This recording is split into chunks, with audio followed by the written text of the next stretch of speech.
आज हम करेंगे ट्रिग्नोमेट्री।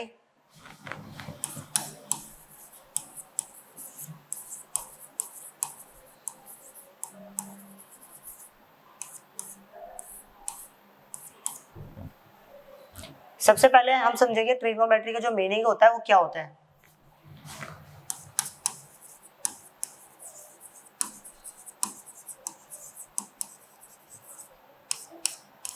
ट्रिग्नोमेट्री जो वर्ड होता है वो दो वर्ड से मिलकर बना होता है, ट्रिगोन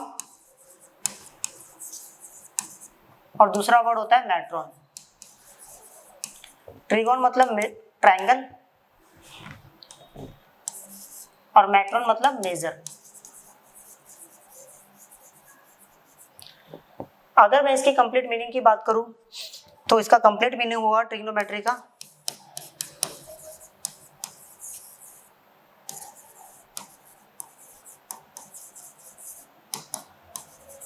मेजरिंग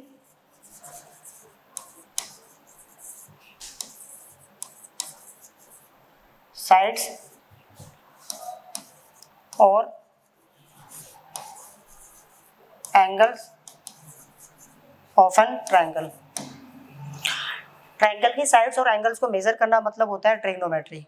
ओके, चलो अब थोड़ा आगे बढ़ते हैं। आप पढ़ेंगे what is the meaning of angle. Angle क्या होता है?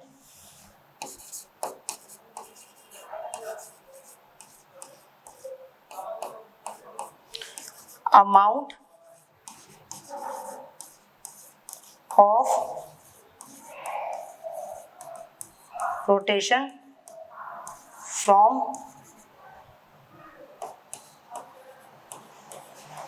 इनिशियल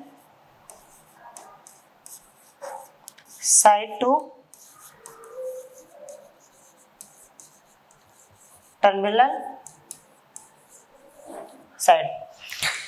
इनिशियल साइड को टर्मिनल साइड तक कितना लेके जाया जाए उस चीज को हम बोलते हैं यहाँ पर ओके एंगल। मींस ये मेरा एंगल है थीटा, समझते हैं पहले। ये मेरी इनिशियल साइड है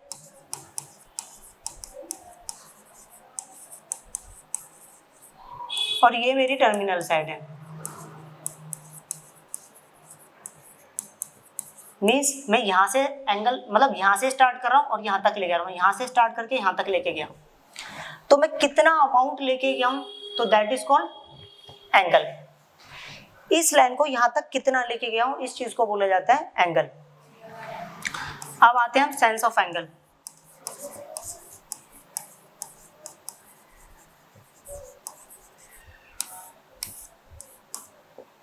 पहले इस चीज को समझिए।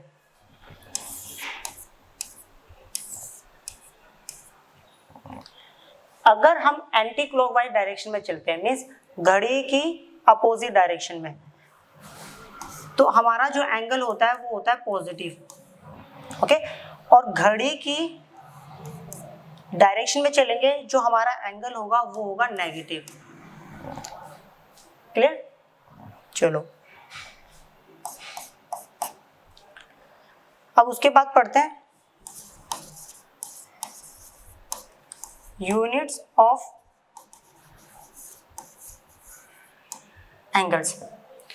एंगल्स की कितनी यूनिट्स होती है? छोटे क्लासेस में सीखा था हमने सबसे पहले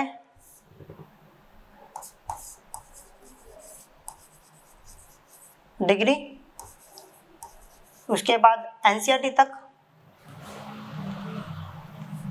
तो रेडियन तक ही काम चलता है, फिर आ जाता है एडवांस में, मेंस और एडवांस में, तो यहां पर डिग्री भी यूज होता है। सॉरी डिग्री नहीं, ग्रेड।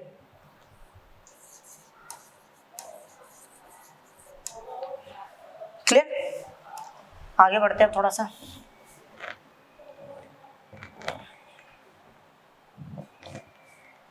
चलो आगे समझते हैं अब क्या करना चाहिए।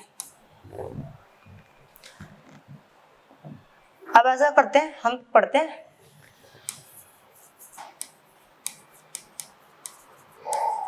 सिस्टम ऑफ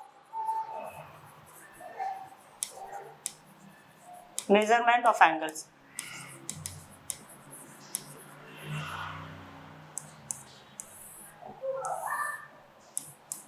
एंगल्स को मेजर करने के 3 से स्टेप्स होते हैं हमारे पास। सबसे पहला जो होता है वो होता है सेक्साडेसिमल या इंग्लिश सिस्टम।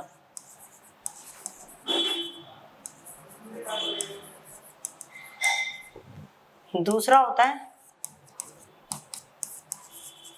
सेंटेसिमल या फ्रेंच सिस्टम। तीसरा होता है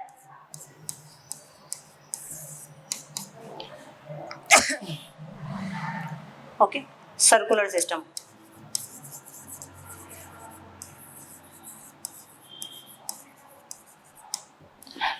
बारी बारी बात करते हैं। सबसे पहले सेक्साडेसिमल सिस्टम की।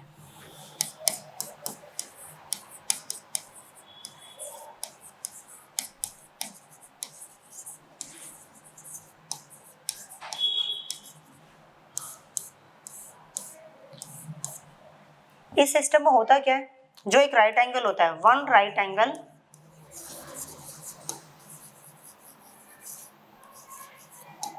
इक्वल टू होता है 90 डिग्री और 1 डिग्री होता है 60 मिनट। ये जो सिंगल टिक है that is called for minute और 1 मिनट होता है 60, डबल टिक मतलब होता है सेकंड। ओके 1 मिनट होता है 60 सेकंड के बराबर। अगर मैं बात करूं दूसरे सिस्टम की, मतलब सेंटेसिमल,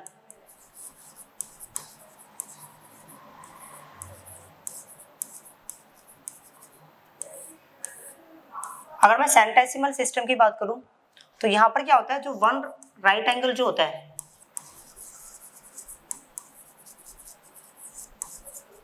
वो बराबर होता है 100 ग्रेड्स के बराबर। क्लियर? ये G स्टैंड फॉर ग्रेड्स और 1 ग्रेड जो होता है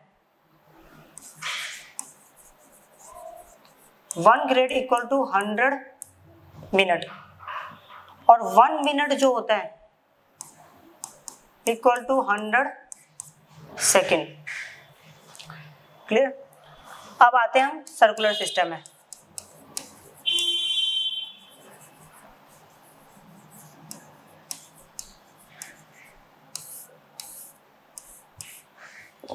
देखो नाम से ही पता चल रहा है सर्कुलर मतलब सर्कल की बात हो रही है यहाँ पर। तो पहले एक सर्कल बना देते हैं। लेट सपोज अगर आपके पास एक सर्कल दे रखा है, उसके अंदर एक रेडियस दिया हुआ है, एक एंगल दिया हुआ है और यहाँ से यहाँ तक जो लेंथ है that is called L. L बोले तो length of an arc.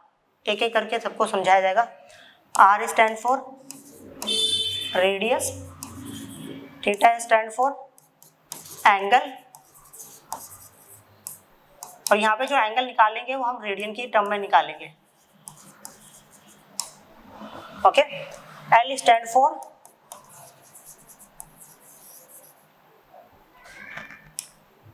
Length of an arc. Okay जब कभी भी हमारे पास, पहले यहां समझेंगे, जब कभी भी हमारे पास रेडियस 1 यूनिट हो, ओके और लेंथ ऑफ आर्क भी 1 यूनिट हो, जो थीटा होगा उसका फॉर्मूला होगा थीटा बराबर होगा L by R radian. Clear? अब आगे पढ़ते हैं थोड़ा सा और।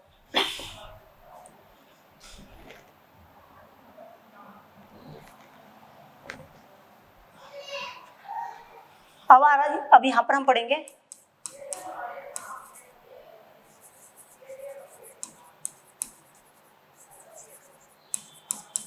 Relationship between degree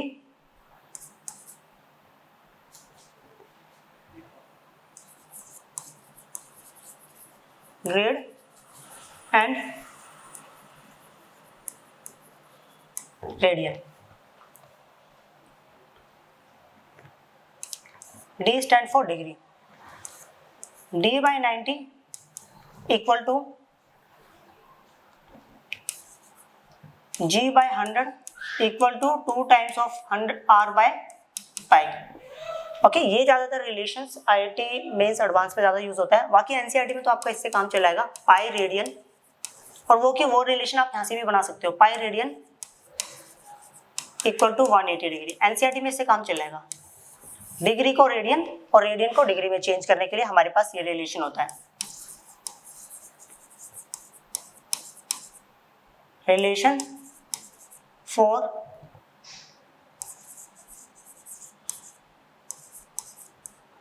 degree and degree को रेडियन और रेडियन को डिग्री में चेंज करने के लिए हम बेसिकली ये वाला रिलेशन यूज करते हैं। ओके, अब समझेंगे हम एक और सिस्टम। अब आ जाते हैं हम कोऑर्डिनेट सिस्टम पर।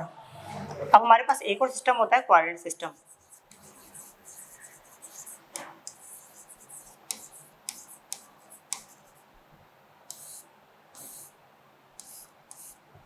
ओके, अच्छे से समझना है।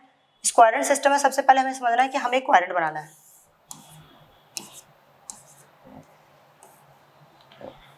जीरो, देखो ये जीरो है, इसमें 90 ऐड करा तो ये एंगल कितना हुआ 90 डिग्री, ये कितना हुआ 180 और ये हुआ 270।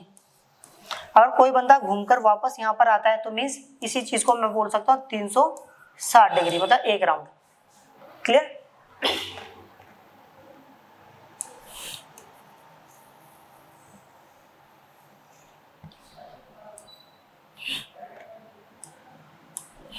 समझेंगे अब यहाँ पर अच्छे से। सबसे पहली बात, जो 0 डिग्री है उसको मैं 0 बोल सकता हूँ और 360 डिग्री को 2 पाई, 90 को बोलते हैं हम लोग पाई बाय 2, 180 को बोलेंगे पाई और 270 को बोलेंगे 3 pi by, okay 3 pi by 2। अब समझने वाली बात क्या है, देखो ये जो क्वाड्रेंट है, फर्स्ट क्वाड्रेंट, ये सेकंड क्वाड्रेंट, थर्ड क्वाड्रेंट और ये fourth quadrant. Clear? First quadrant में जो वैल्यू है 0 से, देखो 90 से क्या है छोटी है, 0 से बड़ी और 90 से छोटी, तो मैं इसको लिख सकता हूँ 90 माइनस थीटा। यहाँ पे जो भी एंगल होगा वो 90 माइनस थीटा ही होगा, मतलब 90 से कम ही होगा। और ये जो है 90 से ज्यादा, 90 प्लस थीटा, या मैं ऐसा भी तो बोल सकता हूँ 180 से कम, इसको मैं बोल सकता हूँ 180 से ज्यादा, यहां पर बोल सकता हूँ 270 से कम, यहां पर बोल सकता हूँ 270 से ज्यादा, 360 से कम और 360 से ज्यादा।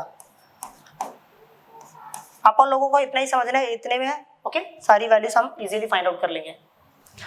चलो, अब रूल्स क्या है ये तो समझ लिया। इसके बाद रूल्स ये है, first quadrant, second quadrant, third quadrant और यहां पर फोर्थ क्वाड्रेंट। क्लियर? अगर मैं फर्स्ट क्वाड्रेंट बोलूं तो इसके लिए ट्रिक बना रखी है, ऑल स्कूल टू, या ऑल को बोल सकते हो आप आफ्टर, ज्यादा बेटर होगा, आफ्टर लिख देते हैं ना, after school to coaching. Clear? चलो, आफ्टर स्टैंड फॉर कि यहाँ पर जितने भी ट्रिग्नोमेट्री, मतलब ऑल ट्रिग्नोमेट्री रेशियोज क्या होंगे, पॉजिटिव होंगे। क्लियर? अब यहाँ पर समझने वाली बात यह है कि भाई ये जो S है ना, ये जो S है ये रिप्रेजेंट कर रहा है साइन और कोसेक को। क्लियर? तो यहां पर जो होगा, यहां पर जो होगा वो साइन और सिर्फ कोसेक ही पॉजिटिव होगा।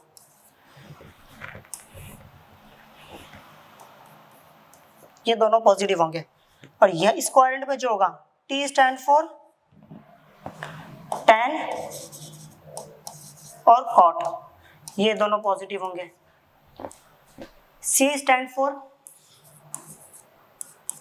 कॉस और सेक, ये दोनों पॉजिटिव होंगे। अब रूल कैसे अप्लाई करना है, ट्रिक्स कैसे समझनी है इसको, कोऑर्डिनेट सिस्टम को समझने के लिए समझिएगा। अगर मैं 90 की बात करूँ, 90 को मैं दूसरे वे में लिख सकता हूँ रेडियन के टर्म में π/2, या 270 की बात करूँ जिसको हम बोल सकते हैं 3π/2। पाई जो होता है वो 180 डिग्री का काम करता है, clear. 180 divided by 2 we will get 90, clear. अगर मैं 90 और 270 की बात कर रहा हूँ तो 90 और 270 में हम लोग क्या करेंगे, चेंज करेंगे। अब क्या चेंज करेंगे वो मैं बाद में बताऊंगा, ओके। 180 या जिसको बोला जाता है पाई, और 360 जिसको बोला जाता है 2 पाई, इसमें क्या करेंगे हम, नो चेंज। जो ट्रिग्नोमेट्री रेशियोज होंगे उसको चेंज नहीं करेंगे, क्लियर। अब देखो रूल कैसे अप्लाई करना है वो समझिएगा। अब थोड़े से और भी रूल समझने हैं। अब कौन किस में चेंज होगा वो समझ लेते हैं। जो साइन होगा वो चेंज होगा कोस में, और कोस साइन में। टैन होगा चेंज कॉट में, और कॉट होगा टैन में। कॉसेक होगा सेक में, और सेक जो होगा वो कॉसेक में चेंज होगा, क्लियर। अब चेंज कैसे करना है बारी बारी समझेंगे। चेंज करने के लिए हम यहां से स्टार्ट करेंगे, सॉरी बारी बारी हम एक पहले पॉइंट से स्टार्ट करेंगे कि पहले हम यहां से स्टार्ट करके 90 माइनस थीटा, फिर 90 plus theta, okay. 180 minus theta, 180 plus theta, फिर 270 माइनस थीटा। इस तरह बारी बारी हम चलते रहेंगे। अब कैसे रूल अप्लाई करना है वो समझना। देखो सबसे पहले आ जाते हैं 90 माइनस थीटा में काम करने के लिए, क्लियर। तो अब हमें पता है, देखो पहले 6 के 6 ट्रिग्नोमेट्री रेशियोज लिख लेते हैं। 90 minus theta sine cos 90 minus theta tan 90 minus theta. अब साइन का जो अपोजिट होता है that is called cosec 90 minus theta, और साइन का अपोजिट कॉसेक, कोस का अपोजिट होता है सेक। 10th क्लास में आपने पढ़ा होगा, क्लियर। कोस का अपोजिट होता है सेक 90 माइनस थीटा, और टैन का अपोजिट होता है cot 90 minus theta. Sine 90 minus theta होता है। देखो पहली बात बारी बारी समझिए। सबसे पहले हमें ये देखना है ये किस क्वाड्रेंट की वैल्यू है। ये किस क्वाड्रेंट की वैल्यू है, फर्स्ट क्वाड्रेंट की। हमने सीखा था कि जो फर्स्ट क्वाड्रेंट होगा उसमें सारे ट्रिग्नोमेट्री रेशियोज पॉजिटिव होंगे। तो मतलब बिना देखे सबसे पहले हम लोगों को क्या करना है, यहाँ पर प्लस डाल देना, ओके। और दूसरी बात सीखी थी, अभी हमारे पास जो एंगल है उसके अंदर 90 आ रहा है। 90 आने पर और 270 आने पर हम चेंज करेंगे। और चेंज क्या करते हैं, जो साइन होगा वो कोस में चेंज होगा, टैन कोट में, कोसेक सेक में। मतलब साइन जो होगा किस में चेंज होगा, कोस में, और कोस साइन में। टैन देख रहे हो कॉट में होगा, और कॉट टैन में। मतलब अभी टैन दिया है तो किस में होगा, कॉट में होगा, और कोसेक सेक में चेंज होगा, सेक कोसेक में होगा, और कॉट टैन में चेंज होगा, ओके। अब इस तरह बारी बारी हम सब करेंगे। अब दूसरा पेज ले लें। अब 90 माइनस थीटा के बाद नेक्स्ट नंबर था 90 प्लस थीटा की।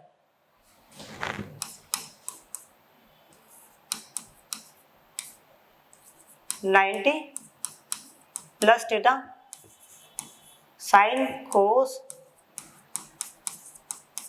टैन,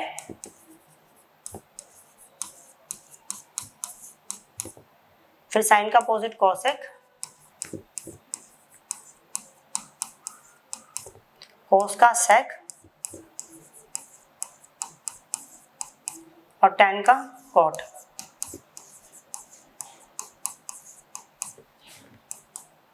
देखो फिर वही पीछे से कॉन्सेप्ट पढ़ लिया होगा आपने, देख लीजिएगा।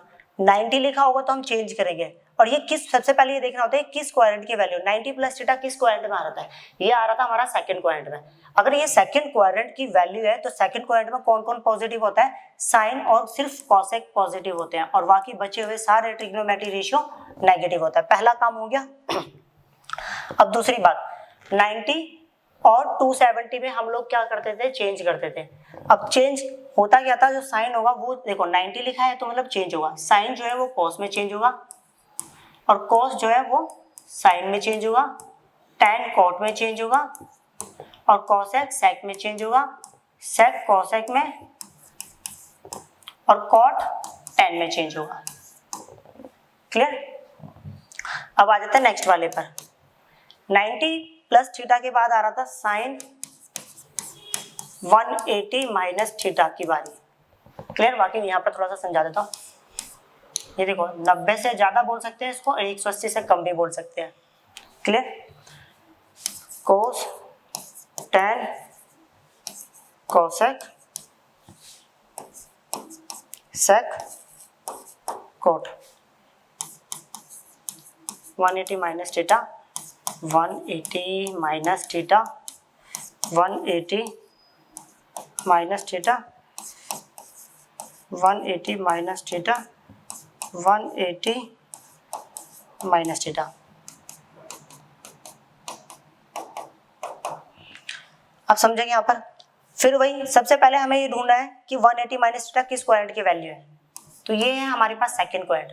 अब हमने पीछे रूल पढ़ा था कि जब अगर वैल्यू सेकंड क्वाड्रेंट की, तो सेकंड क्वाड्रेंट में कौन से ट्रिग्नोमेट्री रेशियोज पॉजिटिव होते हैं, एक तो होता है साइन और एक होता है कॉसेक, और बचे हुए सारे ट्रिग्नोमेट्री इस क्वाड्रेंट में नेगेटिव होते हैं। अब 180 में क्या पढ़ा था हमने, चेंज या नो चेंज। आप पीछे देख लीजिएगा 180 में हाँ नो चेंज होता है, मतलब हमें क्या करना है, सेम ट्रिग्नोमेट्री रेशियो यहाँ लिख देना है।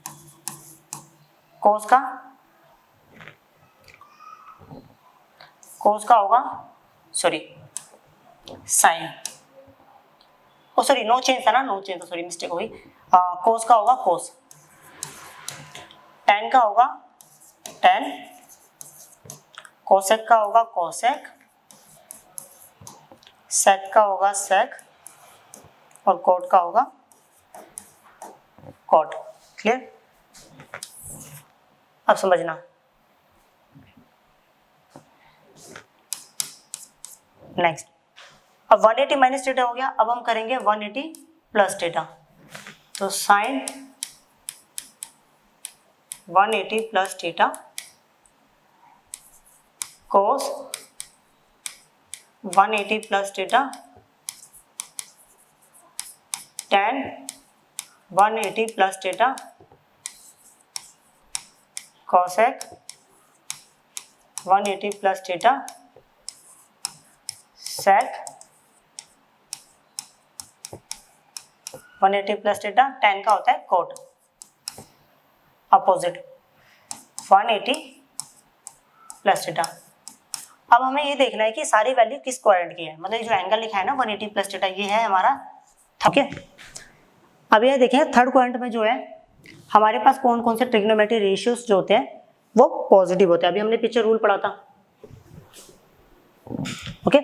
तो थर्ड क्वाड्रेंट में होता है पॉजिटिव, कौन कौन होता है, एक होता है टैन और एक होता है कॉट। सबसे पहले टैन और कॉट पे पॉजिटिव डालेंगे और बाकी बचे हुए सारे एंगल ट्रिग्नोमेट्री रेशियोज पर नेगेटिव।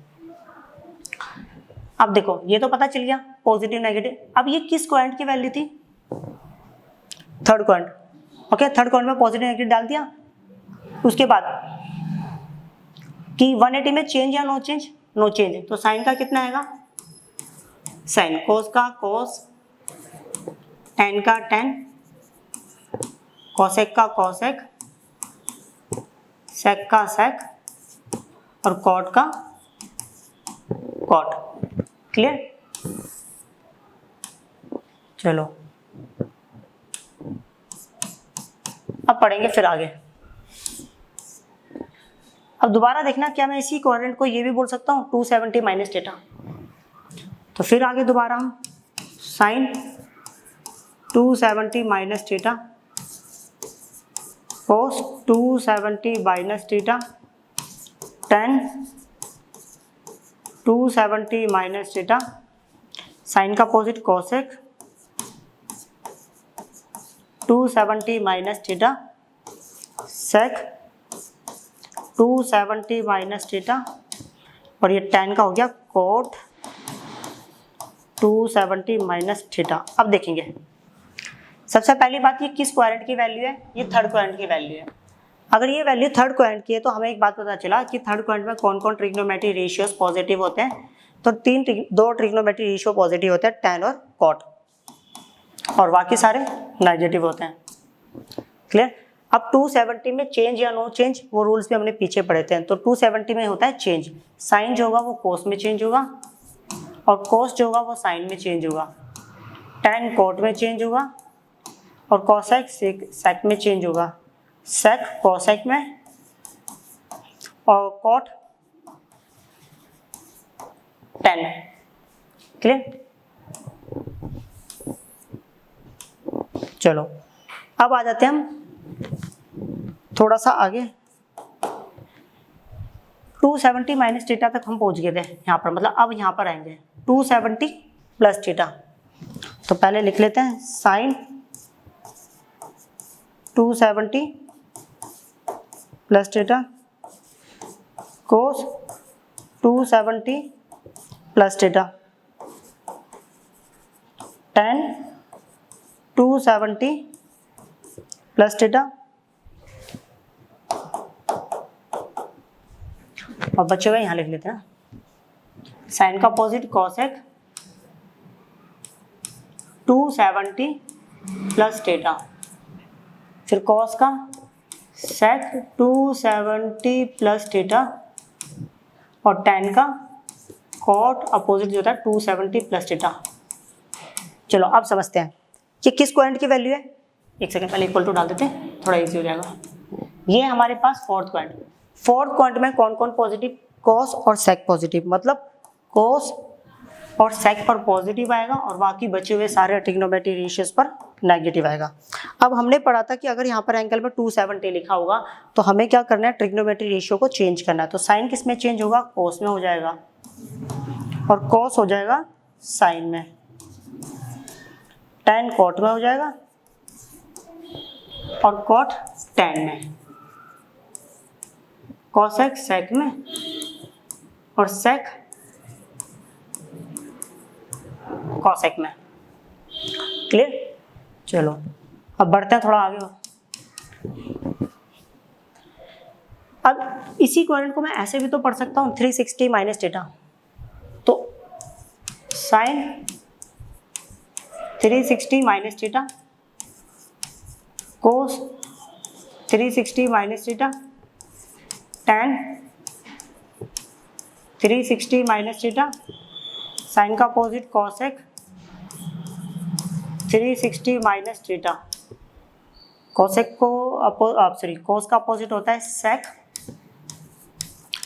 360 माइनस थीटा, और tan का होता है cot 360 minus theta. Clear?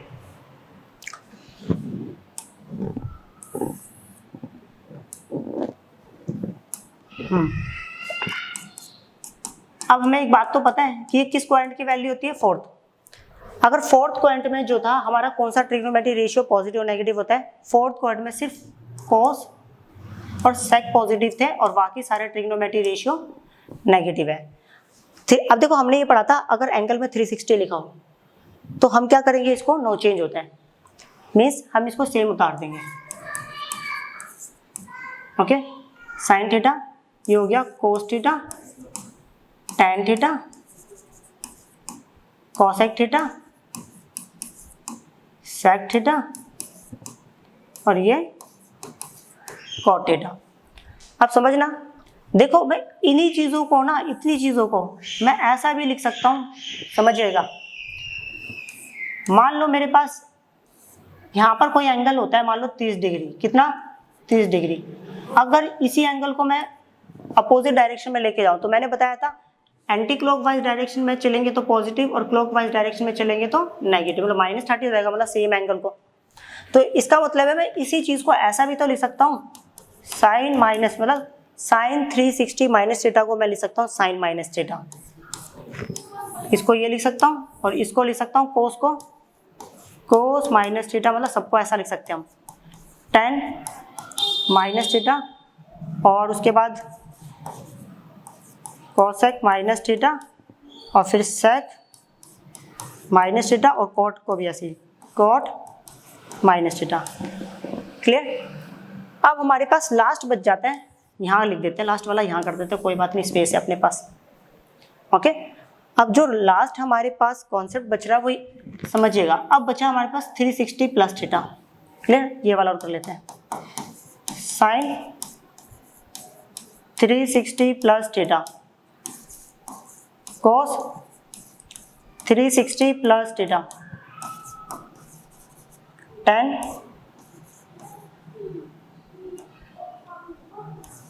360 plus theta, sine का अपोजिट होता है cosec 360 plus theta, sec 360 plus theta, cot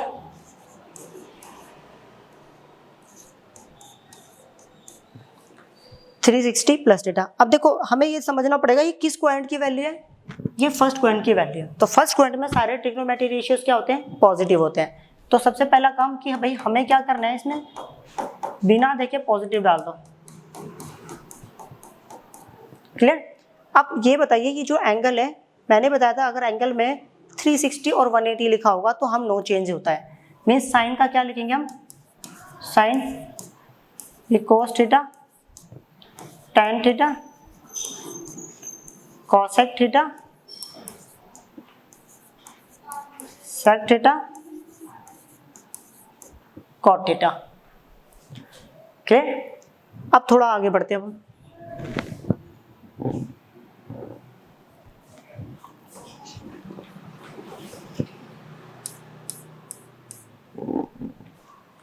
अब हम पढ़ेंगे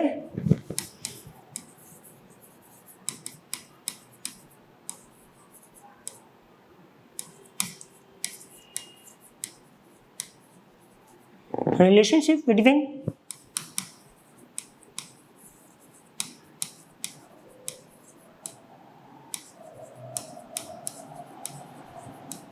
जो हमारे पास ट्रिग्नोमेट्रिक रेशियोज होते हैं उनके बीच में क्या रिलेशन होता है। सबसे पहली बात, जो ट्रिग्नोमेट्रिक रेशियोज का कॉन्सेप्ट होता है ना, वो सिर्फ और सिर्फ उसी ट्रायंगल में लगता है जो ट्रायंगल 90 डिग्री का होगा। अगर ट्रायंगल 90 डिग्री का नहीं है तो हम इसका कॉन्सेप्ट नहीं लगा सकते। क्लियर। दूसरी बात, अगर इन केस मेरा एंगल यहाँ होता है, एंगल के सामने वाला क्या होगा, परपेंडिकुलर, और 90 के सामने वाला हाइपोटेन्यूस, जो तीसरी साइड बची होगी that is called base. In case अगर मेरा एंगल यहाँ होता है तो एंगल के सामने वाला परपेंडिकुलर होगा, 90 के सामने वाला हाइपोटेन्यूस, और जो तीसरा बचा होगा that is called base. Okay, अब हमारे पास 6 ट्रिग्नोमेट्रिक रेशियोज होते हैं, जिसमें सबसे पहला आता है साइन थीटा। साइन थीटा का फॉर्मूला होता है p/h, कोस थीटा का फॉर्मूला होता है b/h, और टैन थीटा का फॉर्मूला होता है p/b। कोसेक थीटा का जो फॉर्मूला होता है इसका अपोजिट कर देंगे h/p, और सेक थीटा का जो होगा वो होगा h/b, और कॉट थीटा का जो होगा b। क्लियर। अब इनके बीच में जो रिलेशनशिप था वो ये था, sine theta into cosec theta जो होता है वो होता है 1। ओके, और उसके बाद cos theta into sec theta जो होता है वो होता है 1, और टैन थीटा इंटू में कॉट थीटा ये भी कितना होता है 1। अब इसी चीज़ को हम ऐसा भी लिख सकते हैं कि भाई sine theta equal to, books में ऐसा भी लिखा होता है 1/कोसेक थीटा, या कोसेक इस तरफ होता है उसको रेसिप्रोकल कर दिया, या इसी फॉर्मूले को कभी बार ऐसा भी लिखा होता है बुक्स वगैरह में, कोस थीटा इक्वल टू 1/सेक थीटा। क्लियर। ऐसे ही हम इसको भी लिख सकते हैं टैन थीटा इक्वल टू 1/कॉट थीटा। क्लियर। अब आगे आ जाते हैं, एक फॉर्मूला और होता है tan theta equal to sine theta divided by cos theta और cot theta equal to cos theta divided by sine theta.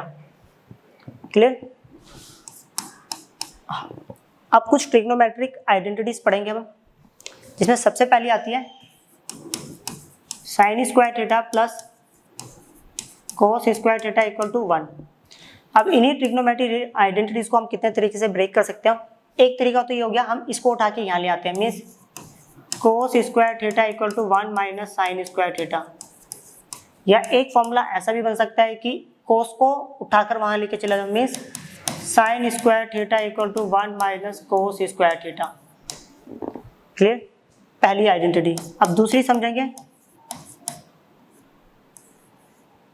Sec square theta equal to होता है 1 plus tan square theta. Clear? इसको मैं ले सकता हूँ, इसको उठाकर यहाँ ले आते हैं, sec square theta minus tan square theta equal to 1। अब इससे भी एक फॉर्मूला बन गया a का स्क्वायर माइनस b का स्क्वायर, तो मैं लिख सकता हूँ इसको a minus B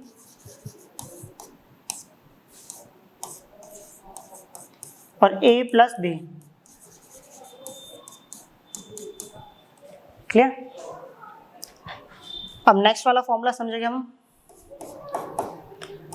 cosec square theta equal to 1 plus cot square theta. Clear? इस चीज को मैं ऐसा भी लिख सकता हूं, अगर मैं इसको उठा के यहां लिया हूं, means cosec square theta minus cot square theta equal to कितना हो गया 1। फिर एक और फॉर्मूला लग गया a का स्क्वायर माइनस b का स्क्वायर, a माइनस बी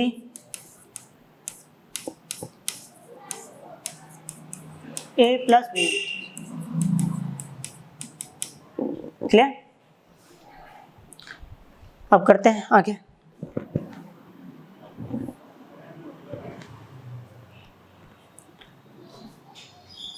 अब हमारे पास कुछ और फॉर्मूलेस होते हैं, ये जो अभी लिखवाए थे ट्रिग्नोमेट्रिक आइडेंटिटीज और ट्रिग्नोमेट्रिक रेशियोज के फॉर्मूलेस, ये तो 10th क्लासेस में हमने पढ़े थे। अब 11th वाले का यूज करते हैं। ओके? अब वो फॉर्मूलेस जो हमने बेसिकली 11th क्लास में पढ़े थे या पढ़ने हैं, वो समझेंगे। सबसे पहले उसमें आता है साइन a प्लस बी। देखो थोड़ी थोड़ी मैं आपको यहाँ पर ट्रिक्स भी बताऊंगा फॉर्मूलेस याद करने की, छोटी छोटी ट्रिक्स। ओके? बिल्कुल छोटी हो गया।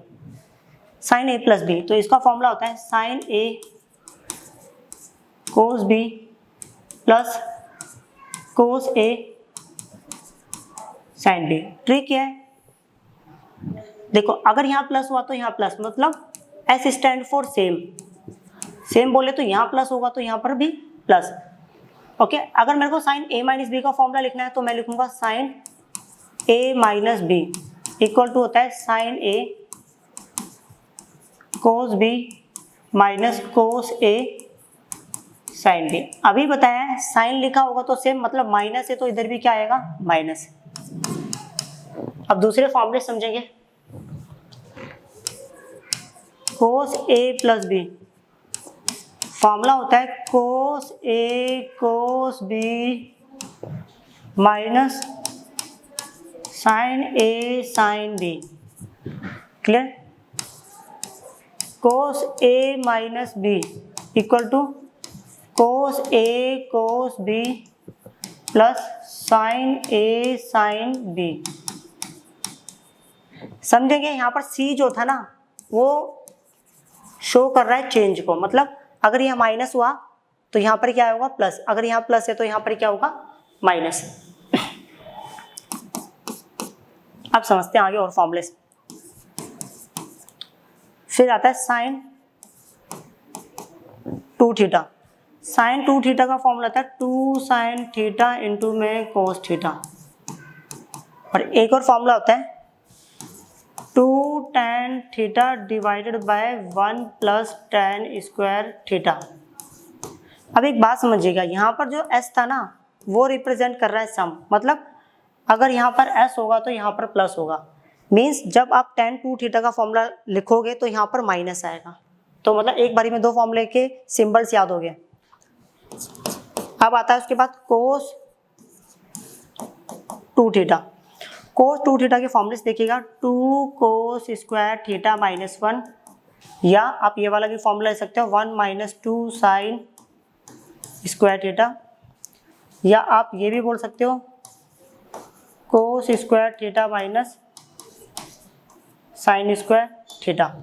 स्पेस नहीं है तो मैं नीचे लिख देता हूँ और लिख के, आप इसको ऐसा भी लिख सकते हो 1 minus tan square theta divided bye 1 plus tan square theta. Clear? ज़्यादातर एक आइडेंटिटी आती है जो कि इन दोनों को ब्रेक करके बनती है। पहले इन दोनों को ब्रेक करके एक नया फॉर्मूला और बनेगा, पहले वो भी समझ लेते हैं। इसको पहले साइड में लेते हैं। cos 2 थीटा इक्वल टू होता है भाई 2 cos स्क्वायर थीटा माइनस 1। इधर माइनस 1 है तो उधर आके कितना बन गया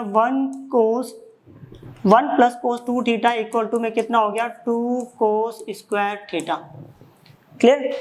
तो यहाँ पर हमें एक छोटी सी बात समझ आई, पहले इसको समझते हैं। इसके लिए एक एग्जांपल लेते हैं। ओके, लेट्स सपोज मान लो और कभी ऐसा लिखा हो 1 plus cos 4 theta, sorry 1 plus 40 degree लिख देते हैं, 1 प्लस cos 40 डिग्री। तो मैं इसको इसकी फॉर्म में कैसे लिख सकता हूँ? मैं इसको पहले ऐसा लिख सकता हूँ 1 प्लस cos 2 इंटू 20 डिग्री। समझेंगे? अब ये देखो, ये इससे पूरा मैच कर रहा है। अगर मैं यहाँ से इसको मैच करूँ तो थीटा की वैल्यू कितनी होगी अपने पास? Okay, 20 degree. तो सीधी सी बात है, अपने को क्या करना है, जितना यहाँ पर एंगल होगा उसको 2 से डिवाइड कर देना, नया एंगल जो मिलेगा वो इसका होगा। मीन्स 2 cos स्क्वायर कितना हो जाएगा ये 20 डिग्री। क्लियर? आप समझना यहाँ पर। अब एक बार इसको और इसको एक साथ ले लेते हैं। Means cos 2 theta equal to होता है 1 minus 2 sine square theta. Clear? तो समझना, इधर माइनस 2 साइन स्क्वायर थीटा, ये इधर आएगा तो कितना होगा 2 sine square theta equal to होगा 1 माइनस कोस 2 थीटा। एक ये वाला रिलेशन और एक ये वाला रिलेशन बहुत ज़्यादा आता है। ओके, क्वेश्चंस में बहुत ज़्यादा यूज होते हैं दोनों रिलेशंस। अब अच्छे से समझेंगे। कोस 2 थीटा के बाद आगे tan की बारी है। tan 2 थीटा का फॉर्मूला होता है 2 tan square theta divided bye 1 minus tan square theta. देखो मैंने अभी बताया था साइन का ये वाला फॉर्मूला और tan का ये वाला फॉर्मूला में सिर्फ साइन का चेंज, और साइन याद रखने के लिए मैंने बताया था साइन स्टैंड फॉर सम, सम मतलब यहाँ पर प्लस आएगा और जो अपोजिट साइन होगा वो tan वाले में आ जाएगा। अब आ जाते हैं sine 3 theta, 3 sine theta minus 4 sine cube theta. फिर आता है cos 3 theta, 4 cos cube theta minus 3 cos theta. Clear? अब यहाँ पर आ जाते हैं हम tan 3 theta, 3 tan theta minus 3 tan theta minus tan square theta 1 minus 3 tan square theta. Okay,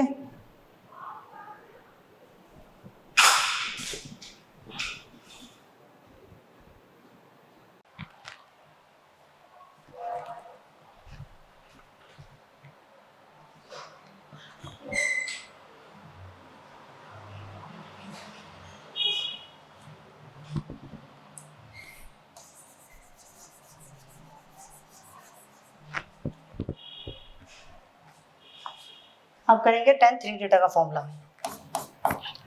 tan 3 theta का जो फॉर्मूला होता है tan 3 थीटा, तो फॉर्मूला होगा 3 tan theta minus tan cube theta 1 minus 3 tan square theta. Clear?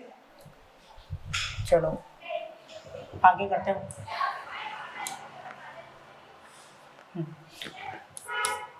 कुछ formulas और बच्चे हुए अभी जो कि अभी यहाँ पर समझना है। एक होता है sine square A minus sine square B. Okay, इसको हम लिख सकते हैं sign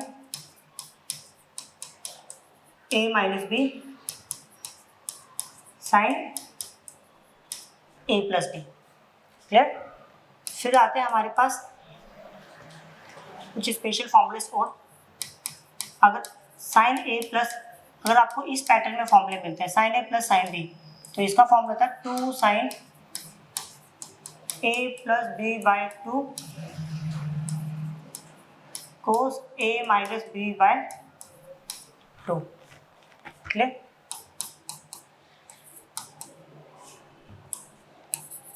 sign A minus sine B 2 cos a plus b by 2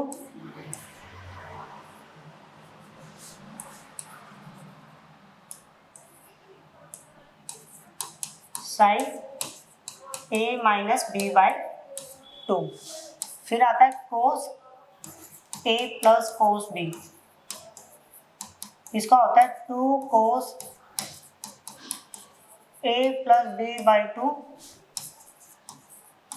cos a minus b by 2। cos a minus cos b का जो फॉर्मूला आता है वो होता है 2 cos, सॉरी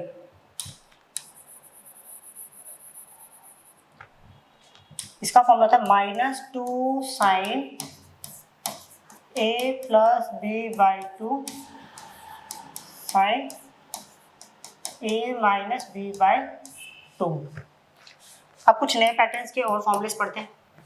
अगर इन केस ऐसा लिखा हो sine a plus B plus sine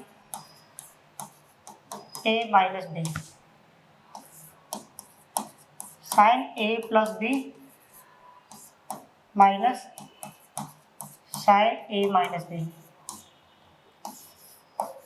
cos a plus B minus cos a minus B, और cos a plus B, sorry यहाँ पर प्लस आएगा, minus cos a minus B. समझिएगा अच्छे से।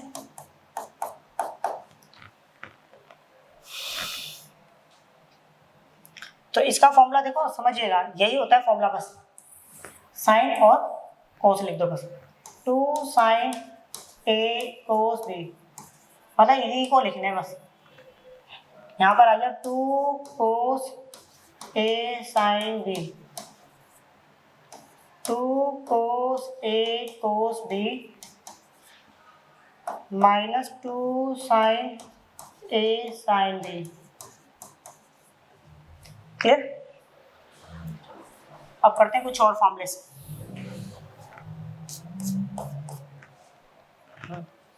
एक फॉर्मूला होता है tan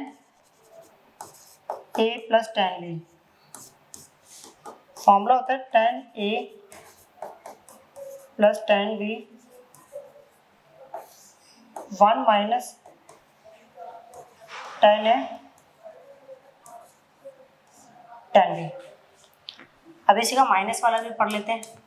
तो माइनस वाला फॉर्मूला होगा tan a माइनस b, वो बराबर होगा tan a minus tan b 1 plus tan a tan b। Clear. अब आ जाते हैं हम कोट के ऊपर। यही फॉर्मूला कोट में भी होता है, कोट a प्लस b cot a cot b -1। देखो C स्टैंड फॉर चेंज, जो यहाँ साइन होगा उसका अपोजिट साइन यहाँ आ जाएगा। फिर आएगा cot b plus cot a, next वाला cot A minus B, formula होता है cot A cot B plus 1 divided by cot B minus cot A। Clear?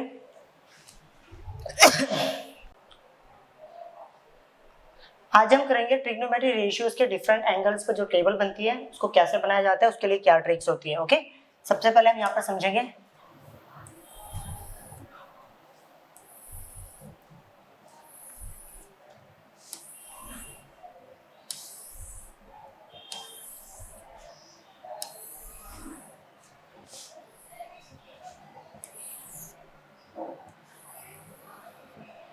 सबसे पहले यहाँ पर आ गया थीटा। ये होता है पहला ट्रिग्नोमेट्री रेशियो जो होता है वो साइन थीटा, कोस थीटा और फिर नेक्स्ट टैन थीटा। साइन का अपोजिट होता है कोसेक, कॉस का अपोजिट होता है सेक और टैन का अपोजिट होता है कॉट। क्लियर?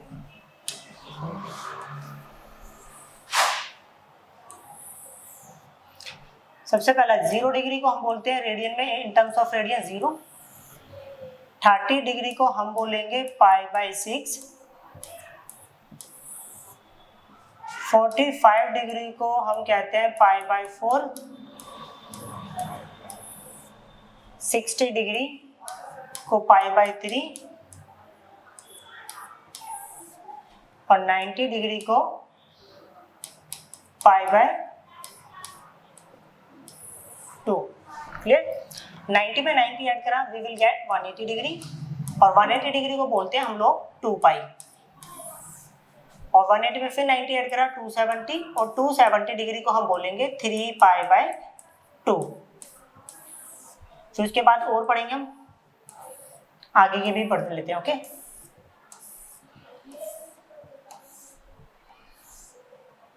हाँ 270 में फिर 90 ऐड करा 360 और 360 को बोलेंगे 2π और 360 में 90 ऐड करा 450 और 450 को बोलेंगे 5π/2। क्लियर? और 450 में फिर 90 ऐड करा तो ये हो गया 540। 540 को बोलेंगे 3π। बस इतने से ये पूरी टेबल क्लियर हो जानी है।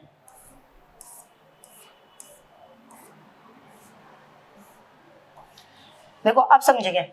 सबसे पहली बात बेसिकली नंबर, देखो इसका ट्रिक जो है ना समझने का, तो भाई मैंने इस तरह से समझा तो आप भी ऐसे समझ सकते हो कि जो बेसिकली नंबर जो स्टार्ट होता है वो 0 से स्टार्ट होता है। तो पहले ऐसा करेंगे कि 0 1 0 1 0 नॉट डिफाइंड, और नॉट डिफाइंड बोले तो 1/0। क्लियर?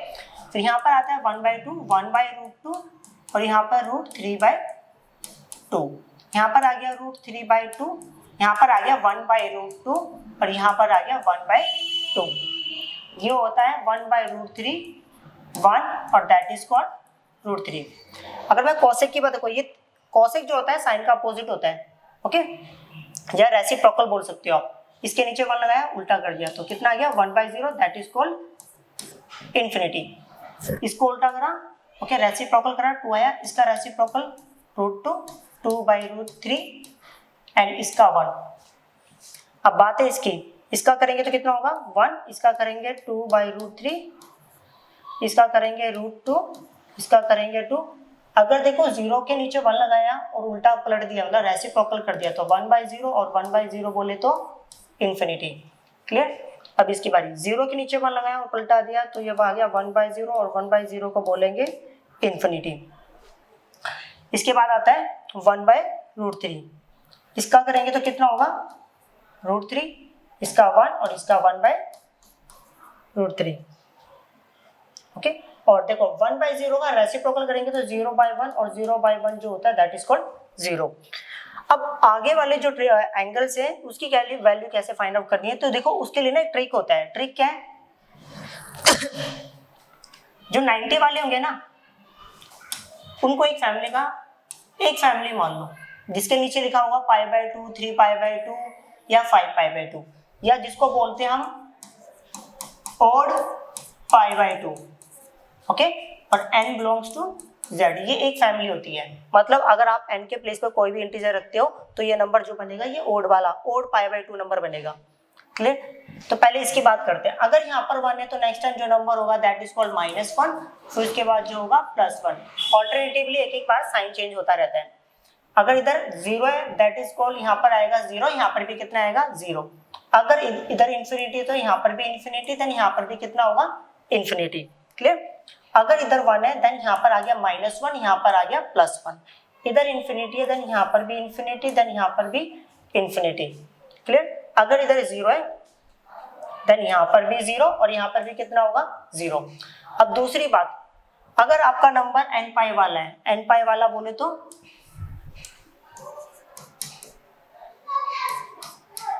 और n जहां पर इंटीजर होगा तो सारे के सारे नंबर जो होंगे एक फैमिली के होंगे। n पाई बोले तो आप इंटीजर वाली वैल्यू कोई भी रखिएगा, जो भी आपको नंबर मिलेगा या तो आपको ये मिलेगा या ये मिलेगा या ये मिलेगा, या इस तरफ नेगेटिव वाले मिल सकते हैं। ओके, तो इन सब का रिजल्ट का जो पैटर्न है ना एंगल्स फाइंड आउट करने का, वो देखिएगा अच्छे से। मतलब एक ये हो गया, एक ये हो गया, क्लियर? और एक वो कोने वाला, आप समझेंगे। अगर यहाँ पर देखो, अगर यहाँ पर 0 है देन यहाँ पर कितना आएगा 0, यहाँ पर भी 0, यहाँ पर भी 0। अगर इधर 1 है नेक्स्ट टाइम -1 +1 -1। अगर इधर 0 है तो नेक्स्ट टाइम क्या होगा 0 0 0। इधर इंफिनिटी तो यहाँ पर क्या आएगा, इंफिनिटी का इंफिनिटी रहेगा। क्लियर? इधर है 1 तो यहाँ पर -1 1 -1। इधर अगर इंफिनिटी है तो यहाँ पर भी इंफिनिटी होगा एंड देन यहाँ पर भी इंफिनिटी, देन यहाँ पर देन यहाँ पर भी क्या होगा इंफिनिटी। क्लियर? अच्छे से देख लीजिएगा इसको।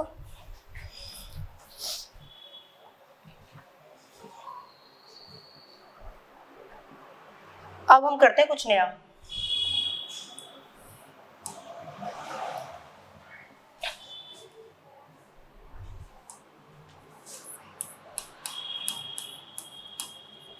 Domain and range of trigonometric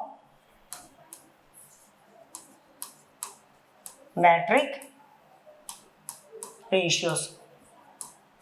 अब हमारे पास जो ट्रिग्नोमेट्रिक रेशियोज है ना, उन सबका डोमेन और रेंज फाइंड आउट करेंगे।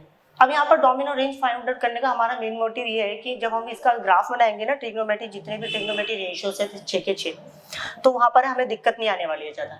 ओके, तो इसकी हेल्प से समझेंगे वहाँ पर। चलो फिर देखते हैं। तो फिर ऐसा करते हैं, एक टेबल बना लेते हैं। ओके, एक तरफ मैं बात कर लेता हूँ डोमेन की और दूसरी तरफ मैं बात कर लेता हूँ रेंज की। समझेंगे अच्छे से। सबसे पहले बात करते हैं साइन की। अगर देखो जो हमारा साइन एक्स ले लेते हैं, क्लियर? साइन एक्स का जो डोमेन होता है ना, मतलब जो नंबर हम पुट करते हैं दैट इज कॉल्ड डोमेन, जो रिजल्ट मिलता है दैट इज कॉल्ड रेंज। तो साइन एक्स का जो डोमेन है वो रियल नंबर होता है, और अगर मैं रेंज की बात करूं तो रेंज होती है -1 से 1। क्लियर? मतलब यहाँ पर जो x होगा ना वो यहाँ से लेके यहाँ तक का बिलोंग करेगा। अब जो cos x का होता है, डोमेन तो रियल नंबर होता है और जो रेंज होता है ना वो सेम होता है -1 से 1। ओके, फिर उसके बाद आ जाता है tan x। देखो एक tan x में एक छोटी सी बात समझनी होती है। सबसे पहले तो अगर डोमेन और रेंज निकालते टाइम हमें एक बात ध्यान रखेंगे। बात ये है कि सबसे पहले ये चेक करना होता है कि वो फंक्शन इन्फिनिटी तो नहीं बन रहा। ओके, या अगर उस फंक्शन की वैल्यू किस एंगल पर इन्फिनिटी आ रही है, हमें वो थोड़ा सा ध्यान रखना पड़ता है। सबसे पहली बात, अगर मैं tan की बात करूं तो पीछे हमने क्लास में सीखा था कि जो tan x फंक्शन होता है उसकी जो वैल्यू इन्फिनिटी होती है वो होती है 90 के मल्टीपल पे। मतलब सबसे पहले आती है 90 पर, फिर देन 270 पर, मतलब ओड π/2। आप ऐसा समझ सकते हो, ओड π/2। जब जब tan की वैल्यू ऐसी होगी 2n+1 π/2, तब तक tan जो होगा वो क्या होगा, उसकी वैल्यू हम फाइंड आउट नहीं कर सकते, मतलब उसका डोमेन नहीं। जब जब 10 की ऐसी वैल्यू लेंगे तो हमारा रिजल्ट इन्फिनिटी आएगा। तो कहने का मतलब है मैं सारे रियल नंबर में से बस ये वाले नंबर नहीं ले सकता, मतलब जो ओके 2n+1 π/2, और जहां पर n जो होगा वो इंटीजर होगा। सीधी सीधी बात है, मैं सारे रियल नंबर में से बस ये वाले नंबर नहीं ले सकता। क्लियर? अच्छा, अगर मैं इसके रेंज की बात करूं, इसका जो रेंज होता है वो रियल नंबर होता है। क्लियर? अब आ जाते हैं हम साइन का अपोजिट कोसेक, और कोस का अपोजिट होता है सेक, और सेक का सॉरी tan का अपोजिट होता है कॉट। क्लियर? अगर मैं कोसेक की बात करूं, कोसेक सबसे पहले ये देखना है कि क्या कोसेक फंक्शन का आंसर कभी इंफिनिटी होता है। तो थोड़ा सोचते हैं, हाँ 0 डिग्री पर होता है। 0 डिग्री बोले जब जब आप पीछे टेबल देख सकते हो, जब जब कोसेक की वैल्यू n पाई होगी, कितना होगा, ये गलत लिख दिया मैंने सॉरी, कितना होगा n पाई होगा। जब जब कोसेक की वैल्यू n पाई होगी और n इंटीजर से बिलोंग करेगा, तब तक कोसेक का जो रिजल्ट होगा वो क्या होगा, इन्फिनिटी आएगा। ओके, तो पहली बात कि अब हमें ये समझना है कि कोसेक का आंसर कब कब इन्फिनिटी होता है, जब n पाई और n बिलोंग्स टू इंटीजर हो। क्लियर? मतलब मैं ये वाली वैल्यू नहीं पुट कर सकता। और जो कोसेक का रेंज होती है वो होती है रियल नंबर में से, अगर मेरे को माइनस करना पड़ेगा -1 से 1, ये थोड़ा सा ध्यान रखना पड़ेगा आपको। ओके, और यही रेंज इसकी भी होती है, सेक की भी। क्लियर? और अब ये देखना है, देखो सेक का डोमेन क्या होता है, हमें ये देखना है। पहले थोड़ा सा ध्यान रखो कि सेक का आंसर इन्फिनिटी आएगा नहीं आएगा, पहले ये सोचेंगे। तो पहले देखते हैं, सेक का जो आंसर होता है वो इन्फिनिटी सबसे पहले आता है 90 पर। 90 बोले तो जब जब सेक की प्रॉब्लम ऐसी होगी तब तक उसका आंसर क्या होगा, इन्फिनिटी आएगा। मीन्स रियल नंबर में से मैं इन्फिनिटी तो कुछ होता ही नहीं, तो मैं उसको तो ले ही नहीं सकता। तो रियल नंबर में मैं कौन से नंबर माइनस करूंगा, 2n+1 π/2 और n बिलोंग्स टू z, मतलब ये तो ले ही नहीं सकता। अब बात करते हैं कोड की। पहली बात, कोड का जो रेंज होता है ना वो होता है रियल नंबर। अगर मैं डोमेन की बात करूं तो पहले ये सोचना होता है कि कोड का जो आंसर है वो इन्फिनिटी होता ही नहीं होता, और होता है तो किस एंगल पे होता है, वो एंगल थोड़ा सा ध्यान रखना है। तो सबसे पहले कोड पहले tan का समझ लेते हैं। tan इन्फिनिटी होता है, सॉरी tan की वैल्यू 0 होती है 0 डिग्री पर। तो सीधी सीधी बात है कि कोड जो इन्फिनिटी होगा वो होगा जब कोड ऐसा होगा, मतलब जब हमारा x ऐसा होगा तब कोड का आंसर हमेशा क्या होगा, इन्फिनिटी आएगा। ओके, सीधी सी बात है, मैं रियल नंबर में से उस प्रॉब्लम को नहीं माइनस कर सकता, सॉरी रियल नंबर में से मेरे को उस प्रॉब्लम को माइनस करना है, n पाई और n बिलोंग्स टू z। सीधी सीधी बात है, जब जब मैं ऐसा कुछ प्रॉब्लम लूंगा तब मेरा आंसर क्या आएगा, इन्फिनिटी आएगा। तो इन्फिनिटी तो मैं ले नहीं सकता, तो इसलिए मैंने रियल नंबर में से ये नंबर क्या कर दिया, माइनस कर दिया। ओके, अब करते कुछ नया।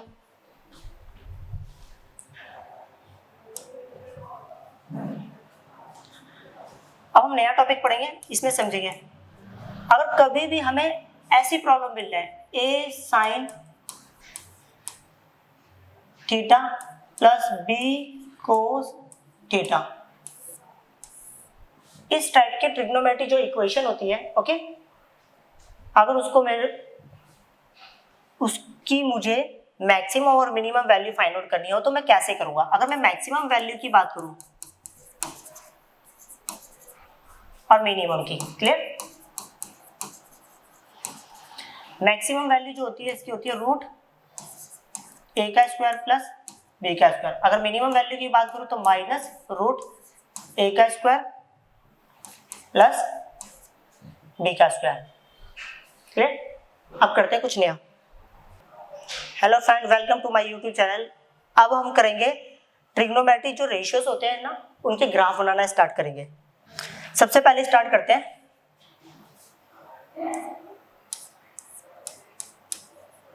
सॉरी क्या हो गया, ग्राफ्स ऑफ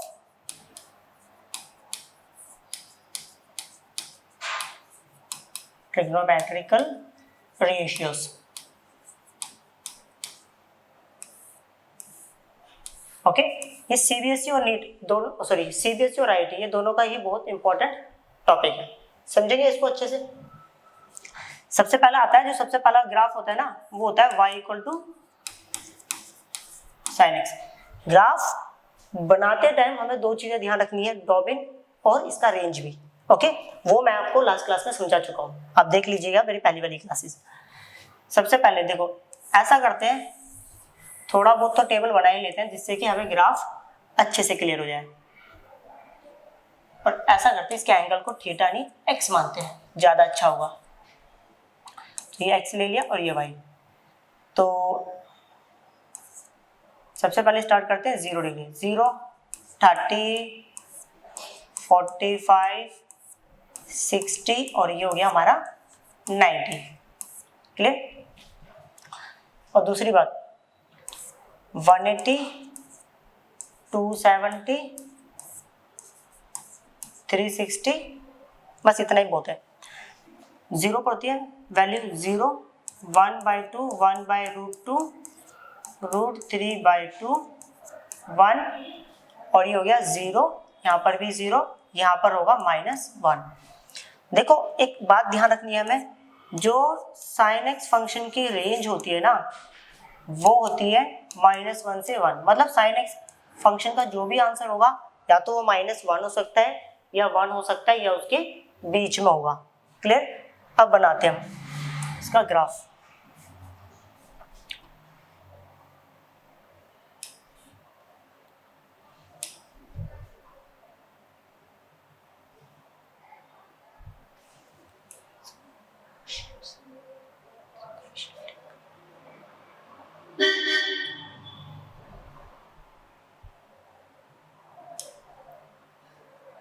चलो स्टार्ट करते हैं, समझेंगे।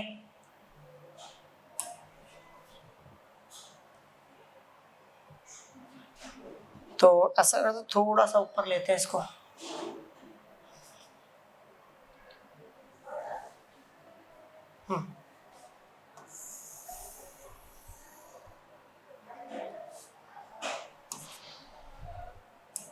ये हो गया positive X axis, that is called negative X axis.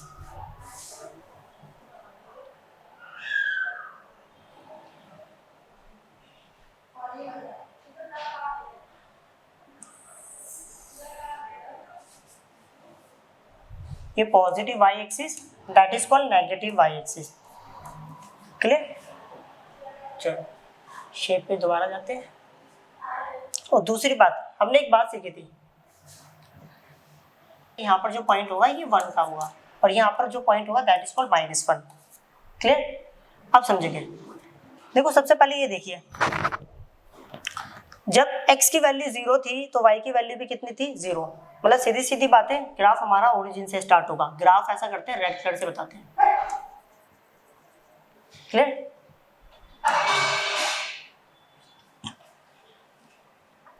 फिर ऐसा करते हैं, थोड़े से और नंबर्स इसमें ड्रॉ कर दें। π/2, 90 ऐड कर देते, पाई 3 π/2 और यहाँ पर होगा 2 पाई, यहाँ पर होगा -π/2, -पाई, -3 π/2 और यहाँ पर होगा 2 पाई। ओके।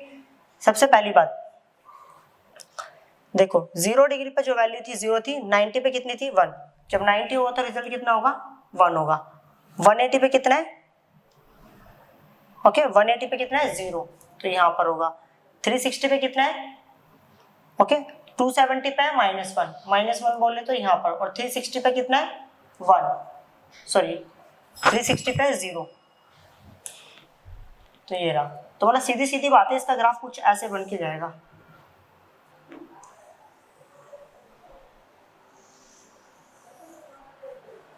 ओके। अब जो देखो, इसका नेगेटिव एक्सिस की तरफ भी ग्राफ सेम ही बनता है। अब चेक कर लीजिएगा बाकी इतना।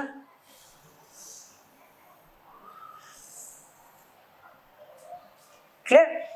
चलो अब बनाते हैं हम कोसेक्स फंक्शन का ग्राफ।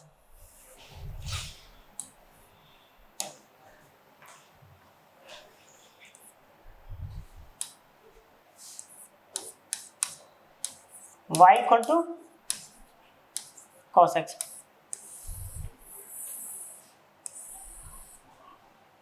ये x और ये y, 0 डिग्री, 30, 45, 60 और ये लास्ट होगा हमारा 90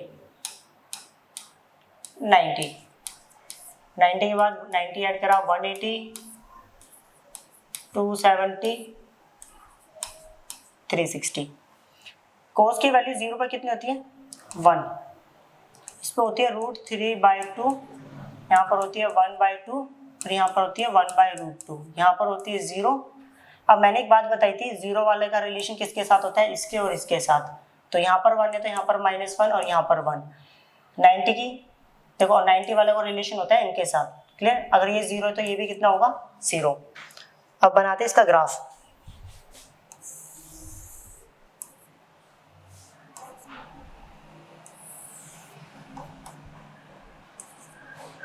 negative X axis, positive X axis, positive Y axis, negative Y axis, clear.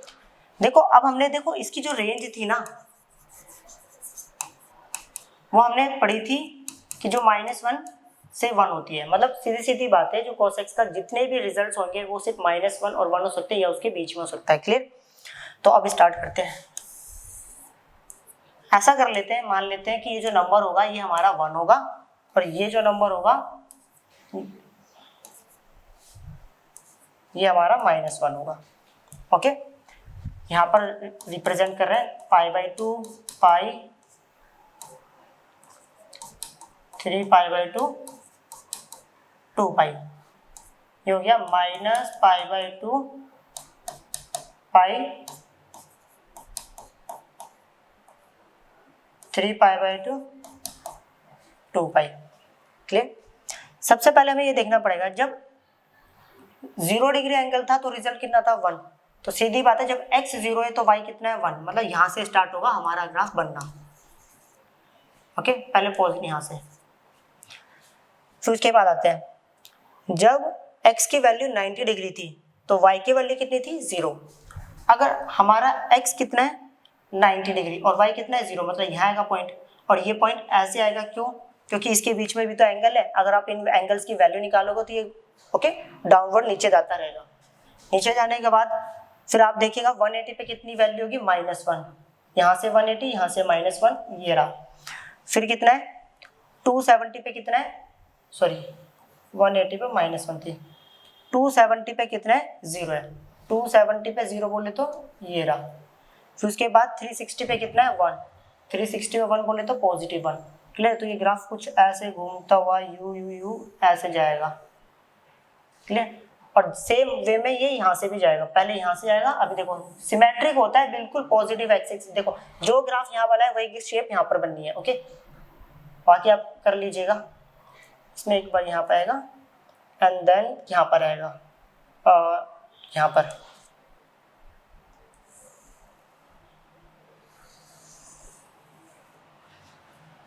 Clear. अब करते हैं नेक्स्ट।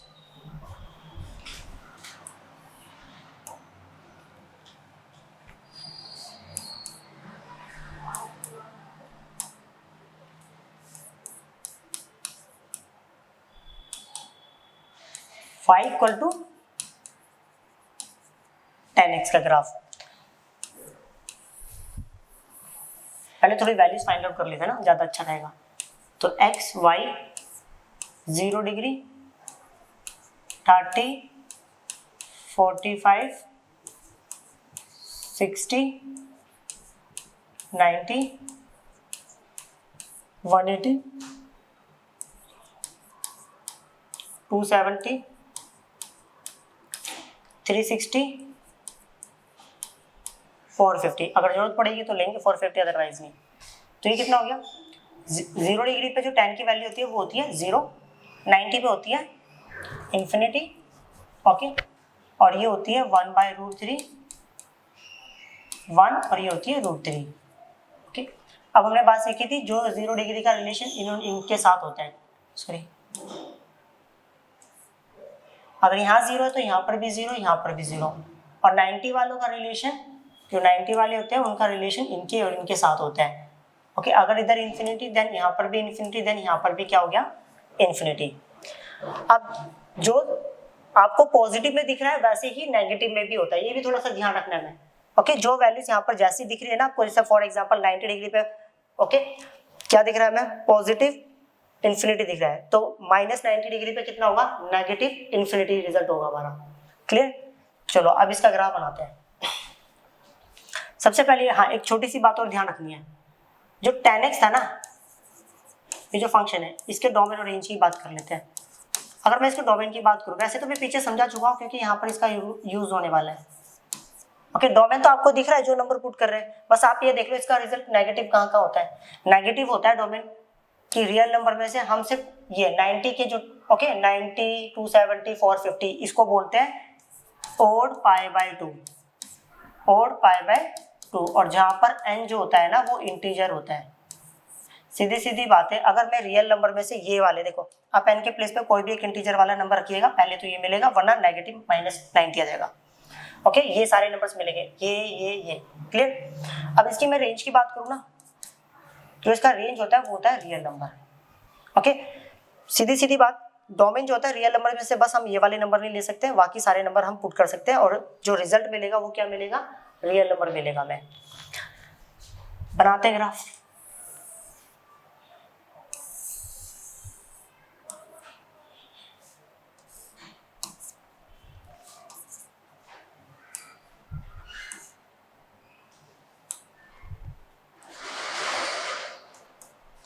इसको समझेंगे थोड़ा सा। ओके, टिपिकल तो है ही,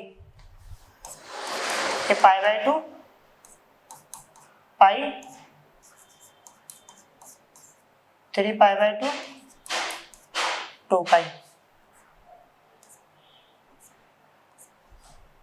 -π/2 -π -3π/2 या -2π। क्लियर? सबसे पहले देखो positive X axis, negative X axis, negative Y axis, positive Y axis. Clear? अब थोड़ी थोड़ी बातें यहाँ पर समझनी पड़ेगी हम लोगों को।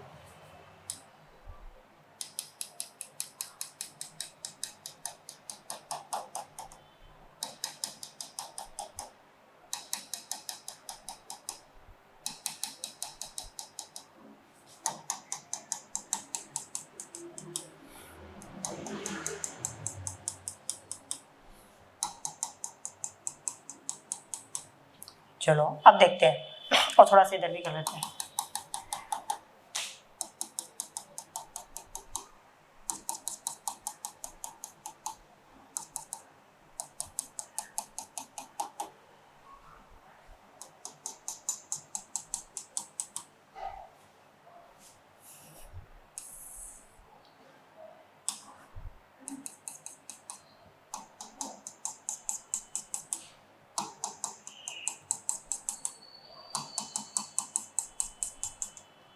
क्लियर? अब करते हैं।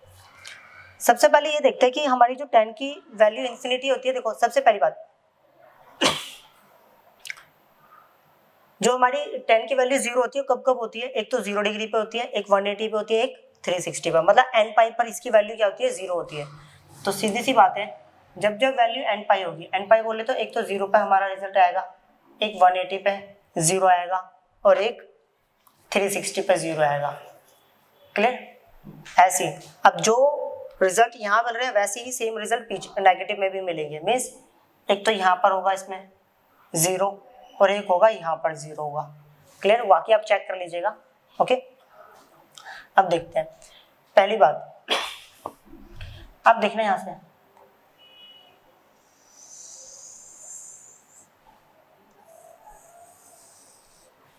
ये थोड़ा सा चीज ध्यान रखना पड़ेगा। देखो 10 की वैल्यू इन्फिनिटी नहीं हो सकती, तो इसलिए क्या हुआ, पहले 0 था, फिर थोड़ा सा बढ़ा, फिर 1 हुआ, फिर 1 के बाद √3 की जो वैल्यू होती है 1.7231 है।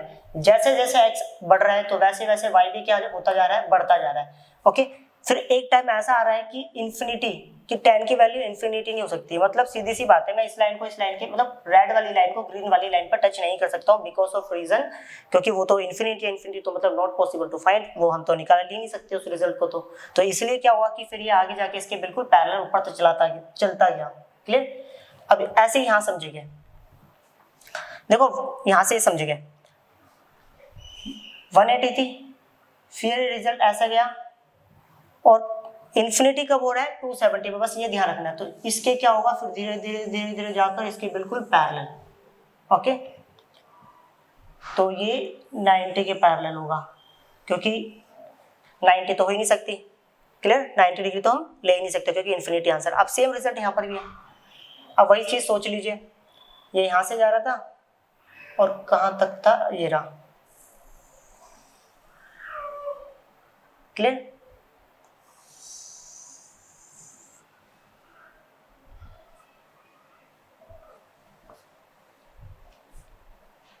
और भी बना लेना है, जैसे इस तरफ बन रहा है वैसे इस तरफ भी और बन जाएगा।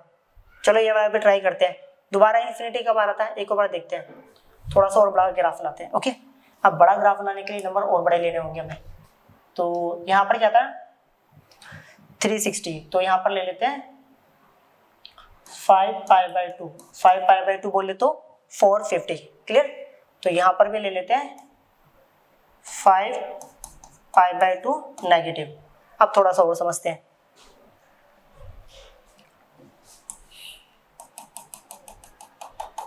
यहाँ से थोड़ा सा और क्लियर हो जाएगा।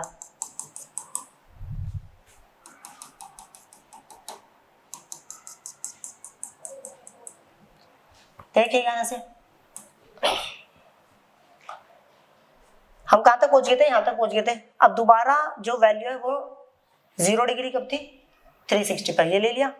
अब देखो इन दोनों के बीच में इन्फिनिटी आंसर आ रहा है, तो हमारा ग्राफ इन दोनों के बीच में रहेगा, मतलब इसके और इसके बीच में। थोड़ा अंदाजा लगा सकते हैं। देखो पहले इन दोनों के बीच में था 90 और 270 के बीच में। ये देखो ये 90 वाला और ये 270 वाला। अब किसके बीच में होगा, अब होगा 270 और 450 के बीच में। और 270 बोले तो ये रहा और 450 बोले तो ये रहा।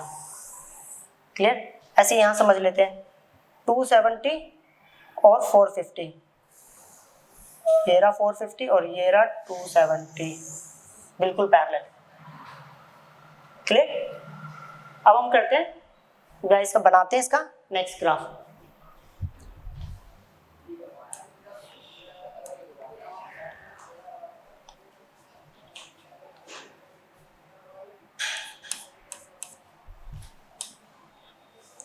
y equal to cot x का बनाएंगे अब। ओके, क्योंकि जो sec और cosec का ग्राफ होता है वो थोड़ा टिपिकल होता है। क्लियर? तो समझेंगे पहले तक।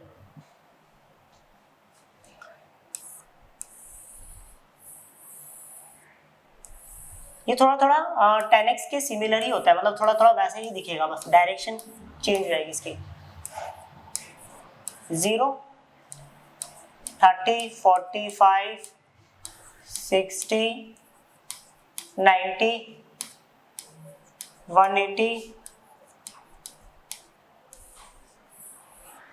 270, 360, 450। क्लियर? देखो cot 0 की जो वैल्यू होती है दैट इज कॉल्ड इन्फिनिटी, और उसके बाद होता है √3, 1/√3, फिर यहाँ पर होती है 0। फिर मैंने बताया था आपको जो इसका रिलेशन होता है इसके साथ होता है, इसके साथ होता है। मीन्स अगर इधर इन्फिनिटी वैल्यू देन यहाँ पर भी इन्फिनिटी, देन यहाँ पर भी क्या होगी हमारी एन इन्फिनिटी। और इसका जो रिलेशन होता है इसके साथ इसके साथ, अगर यहाँ पर 0 देन यहाँ पर भी 0 होगा, यहाँ पर भी 0 होगा। ओके, अब दूसरी बात, अगर मैं बात करता हूँ कि cot x फंक्शन की, y equal to cot x function की, इसका जो डोमेन होता है ओके वो होता है और एक रेंज। ये भी थोड़ा सा ध्यान रखना है। हम कौन कौन से नंबर पुट कर सकते हैं दैट इज कॉल्ड डोमेन। अब डोमेन में देखना आप समझिएगा इन्फिनिटी कब कब आ रहा है, मतलब सीधी सी बात है कि 0, 180, 360, मतलब इन नंबर्स को बोला जाता है n पाई। तो हम n पाई वाले नंबर नहीं रख सकते, तो सीधी सीधी बात है रियल नंबर में से हम n पाई और n बिलोंग्स टू z ये नंबर नहीं रख सकते। अगर मैं रेंज की बात करूँ तो रिजल्ट कैसा मिलेगा आपको? रिजल्ट तो कोई भी नंबर मिल सकता है, मीन्स रियल नंबर मिल सकता है आपको। अब बनाते हैं इसका ग्राफ।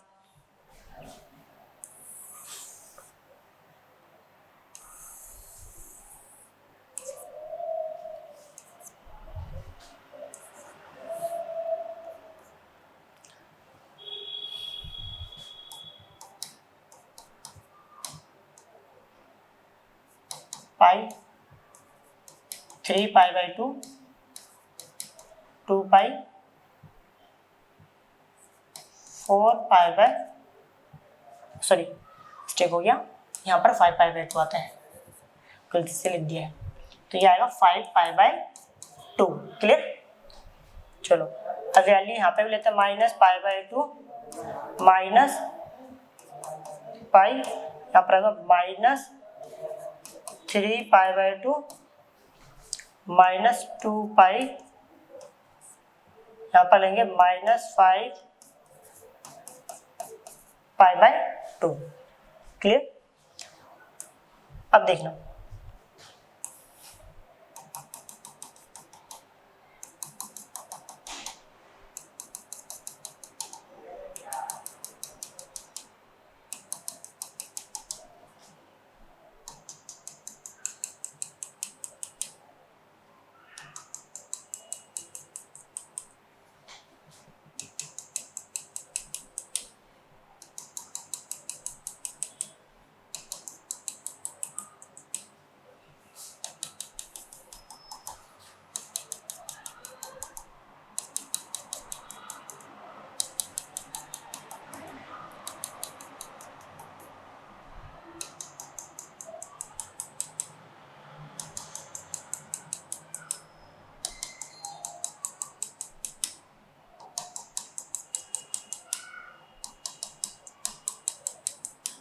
चलो अब स्टार्ट करते हैं।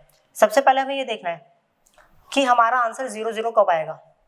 एक तो 90 डिग्री पे आएगा और एक कब आएगा 270 पे, 450 पे। तो 90, 270, 450। अब जो रिजल्ट यहाँ पर मिलने वाला है वही नेगेटिव में भी मिलता है ना, एक यहाँ पर, एक यहाँ पर, एक यहाँ पर। क्लियर? अब दूसरी बात देखो, हमारा रिजल्ट पहली बात कि इन्फिनिटी जो है ना वो सबसे पहले आ रहा है 0 और 180। अब 0 का है ये रहा और 180 का है ये रहा, दिख रहा है ना?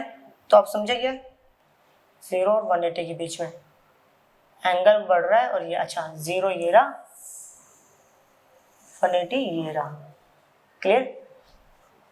दोबारा जो इन्फिनिटी रिजल्ट है ना 180 और 360 के बीच में है। 180 ये रहा,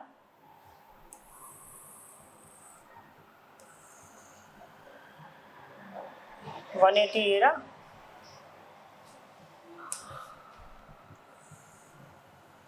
और 360 ये रहा। क्लियर? अब समझेंगे सेम जो रिजल्ट यहाँ है वही सेम शेप यहाँ पर बननी है, तो ये कैसे बनेगी समझते हैं।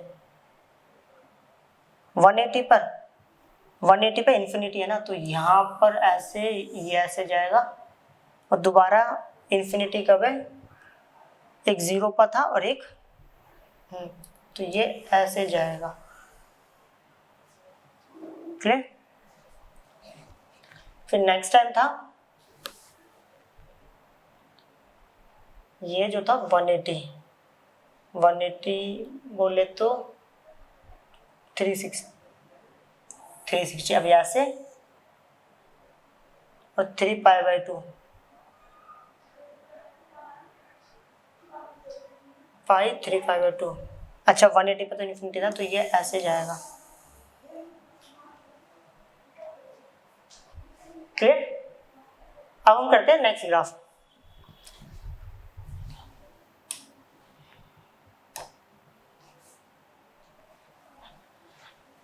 अब आता है हमारे पास y equal to sec x। पहले इसको यहां पर ही डिस्कस कर लेते हैं। इस फंक्शन का जो डोमेन होता है ना और रेंज, डोमेन जो होता है वो होता है हमारे पास, पहले ये चेक कर लो कि जो sec की वैल्यू होती है इन्फिनिटी कब कब होती है। उसके लिए पहले ना टेबल ही बना लेते हैं, ज़्यादा इजी हो जाता है। फिर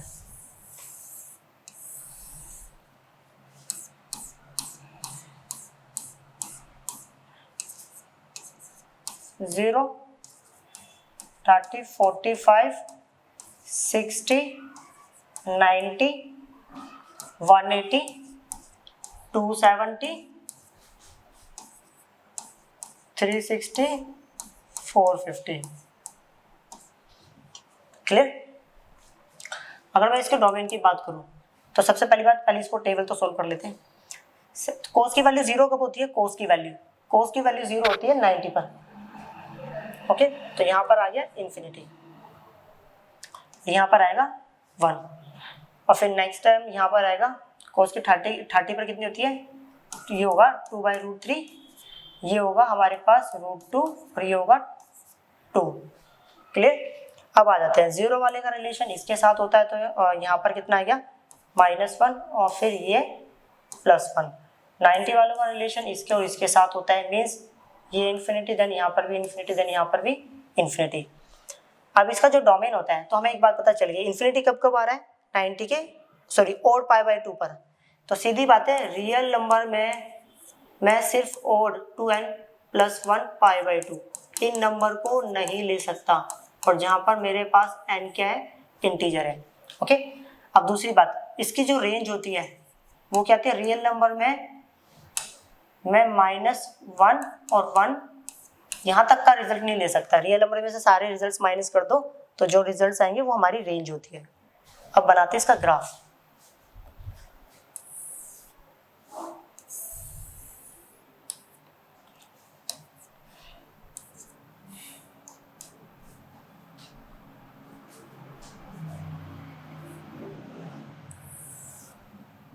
ये y axis, negative y axis, that is called positive y axis, negative x axis, positive x axis. तो ये हो गया π/2 पाई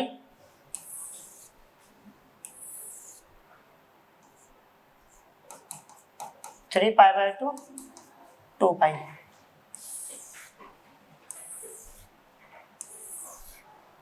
ये हो गया 0 -π/2 -π -3π/2। ओके, ये हो गया -2π। सबसे पहले देखो, हमें ये समझना है कि देखो sec x का जितना भी रिजल्ट होगा ना वो -1 नहीं हो सकता, 1 नहीं हो सकता, और इसके बीच -1 और 1 के बीच में जितने भी रिजल्ट्स होंगे वो नहीं हो सकते हमारे। ये y = 1 की लाइन है, y = 1 की लाइन है, और ये जो लाइन है ना y = -1 की लाइन है। क्लियर? अब थोड़ा समझना, पहले तो पता चल गया कि हमारा रिजल्ट यहाँ नहीं हो सकता क्योंकि इन्होंने बोला है कि ये नहीं हो सकता। क्लियर है ना? अब थोड़ा समझते हैं। पहले ये देखिए कि हमारा आंसर 1 कब आएगा। एक तो 0 डिग्री पर 1 आने वाला है, इस पर -1 और इस पर 1। 0 पर जब x की वैल्यू 0 होगी, ओके, तब 1 आएगा। तब कितना आएगा? जब x की वैल्यू 0 होगी, और दोबारा x की वैल्यू 180 होगी तो -1 होगा। 180 बोले तो यहाँ पर होगा। जब x की वैल्यू 360 होगी तो 1 होगा, मीन्स ये रहा। 360 बोले तो ये रहा 1। ओके, अब थोड़ा समझते हैं। इन्फिनिटी आंसर देखो यहाँ से यहाँ तक है, मतलब 90 से 270, बस ये ध्यान रखना है। अब 90 और 270 का है, एक तो ये रहा 90 और ये रहा 270। क्लियर? तो ये 90 और 270 का है जब x की वैल्यू 90 और 270 होगी। और दोबारा होगी 90 और 270 पे ना, 90 एरा 270 एरा, तो ग्राफ बनेगा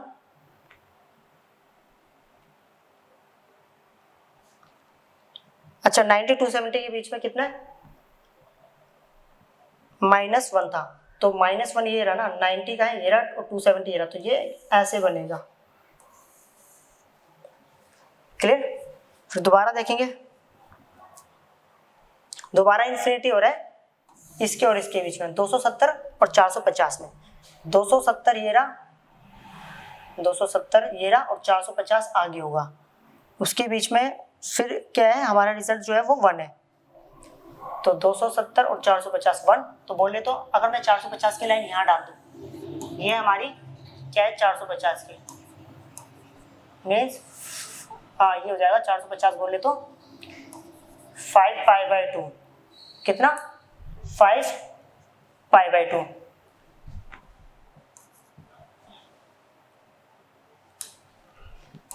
पाई बाई 2, तो रिजल्ट होगा हमारा कितना होगा,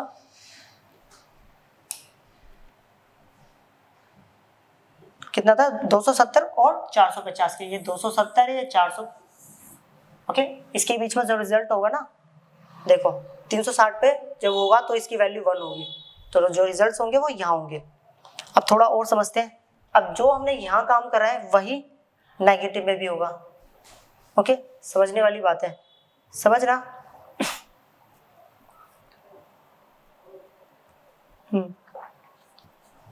दोबारा कब होगा ये सेम रिजल्ट, यहाँ होगा,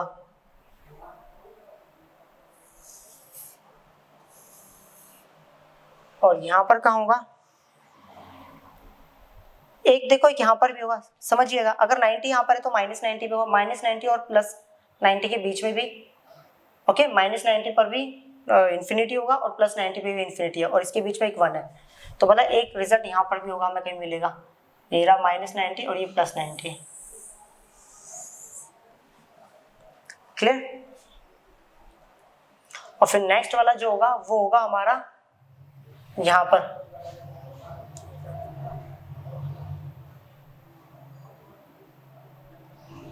$270, हाँ ये रहा,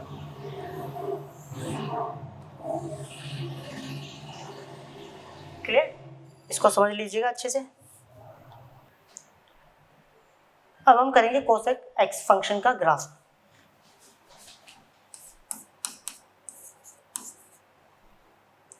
y equal to cosec x.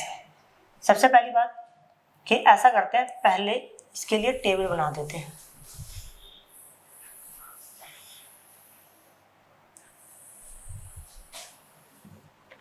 समझिएगा। ये हो गया एक्स एक्सिस, ये वाई एक्सिस,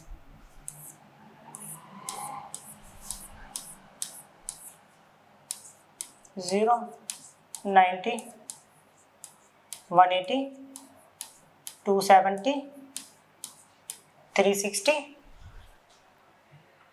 और उसके बाद 450, ओके, 90 ऐड कर दिया, 450 और 540,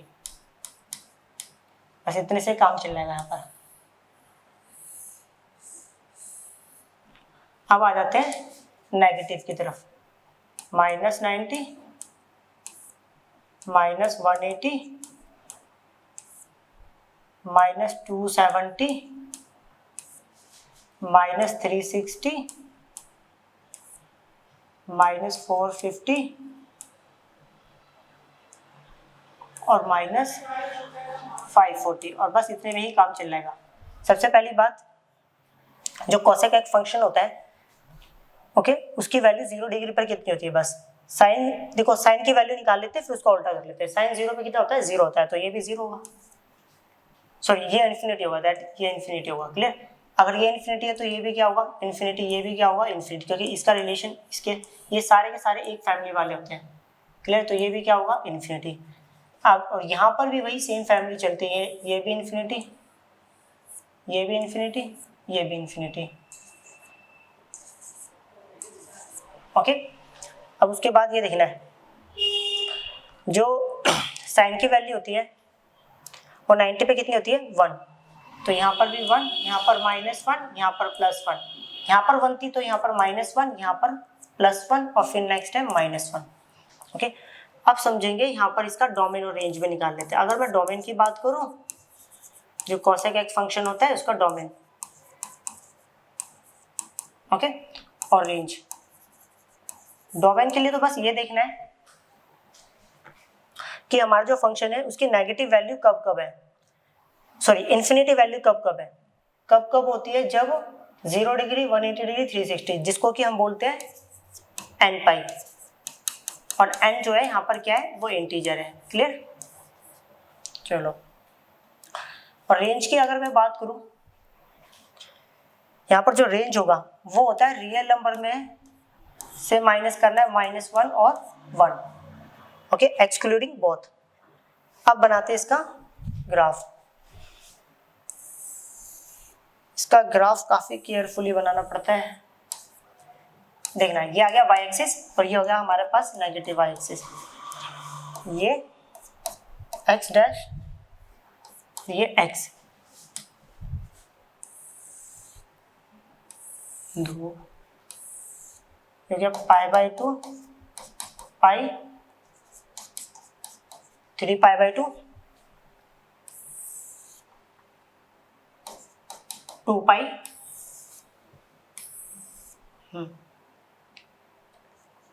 5 π/2, ओके, ये हो गया 3 पाई।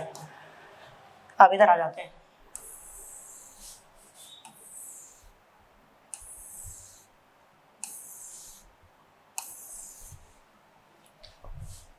-π/2 -पाई -3 π/2 -2 पाई -5 π/2 और ये हो गया -3 पाई। सबसे पहली बात कि हमें ये पता चल गया कि जो cosec x फंक्शन होता है इसका आंसर -1 और 1 के बीच में तो हो नहीं सकता। तो ऐसा करते एक लाइन और ड्रॉ कर लेते हैं। इस लाइन का नाम दे दिया, ये जो लाइन की इक्वेशन होगी,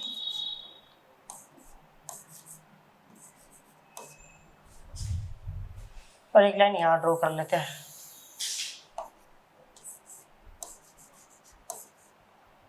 क्लियर? ये हो गया y = 1 और ये हो गया y = -1। तो चल ही नहीं रहा है क्या? चलो कोई नहीं, अब समझते हैं। सबसे पहली बात, अब हमें ये देखना है, देखो पहले 0 वाला देख लो कि 90 पे वैल्यू कितनी है, 1। 90 का है, ये रहा, वैल्यू होगी 1। फिर नेक्स्ट टाइम 270 पे -1, 270 ये रहा, रिजल्ट कितना है, -1। फिर 450 पे 1, 450 बोले तो ओके 90 ऐड करें ना, 360, तो 2 पाई 3 π/2 और 2 पाई है ना 5 π/2, ये रहा। क्लियर? अब यहाँ समझ गए, थोड़ा सिंप्लिसिटी के लिए लिख भी देते हैं यहाँ पर, π/2 पाई 3 π/2 2 पाई 5 π/2 3 पाई -π/2 -पाई -3 π/2 -2 पाई -5 π/2 और -3 पाई। अब ज़्यादा इजी हो जाएगा। क्लियर है ना? तो नेक्स्ट टाइम कब थी, 3 π/2, सॉरी 5 π/2 पे 1 वैल्यू थी। अब उसके बाद चलो अब यहाँ से स्टार्ट करते हैं 0 से। इन्फिनिटी वैल्यू सबसे पहले 0 और 180 पर है, मतलब 0 और 180 पर है। तो 0 का है, पहले 0 भी डाल देते हैं, 0 ये रहा, ओके, 0 और 180 ये रहा। तो ग्राफ बनेगा ऐसे। क्लियर? क्योंकि आंसर हमारा 0 भी नहीं सकता, 180 भी नहीं सकता, इसलिए वो पैरेलल चला जाएगा आगे। फिर नेक्स्ट टाइम जो इन्फिनिटी वैल्यू 180 और 360 पर, और यहाँ पर क्या है, -1, 180 ये रहा और 360 ये रहा, ओके। तो ये होगा -1, तो ये ऐसे जाएगा, 180 ये रहा 360 -1। क्लियर? अब उसके बाद जो है 360 और 540, मतलब 2 पाई और 3 पाई। क्लियर? 2 पाई और 3 पाई। अब 2 पाई और 3 पाई के बीच में रिजल्ट क्या है, 1 ये रहा, 2 पाई ये रहा, 3 पाई ये रहा। तो ये रिजल्ट होगा कुछ ऐसे बनेगा ग्राफ। क्लियर? अब पॉजिटिव में तो बना दिया, नेगेटिव में थोड़ा इशू था तो इस बार मेंशन कर दिया है। अब इन्फिनिटी आंसर कब कब है, 0 और -180। 0 ये रहा और रिजल्ट क्या आएगा, -1, -1 बोले तो ये रहा, 0 और 180, 0 ये वाली लाइन ये रही, 180 वाली ये रही, माइनस ये रहा। तो ये जाएगा कुछ ऐसे। क्लियर? अब आ जाते हैं यहाँ पर। अब -360 -180, अब -360 का है, मतलब -2 माइनस पाई, तो इनके बीच में जो रिजल्ट है वो कितना है 1 कब है -3π/2 बोला 1 और ये है ऐसे बनेगा। क्लियर? फिर नेक्स्ट टाइम जो वो यहाँ पर है, मतलब -2π और -3π के बीच में जो रिजल्ट होगा -1 का है -2π -3π, तो ये रहा -1 और ये बनेगा ग्राफ कुछ ऐसे। क्लियर?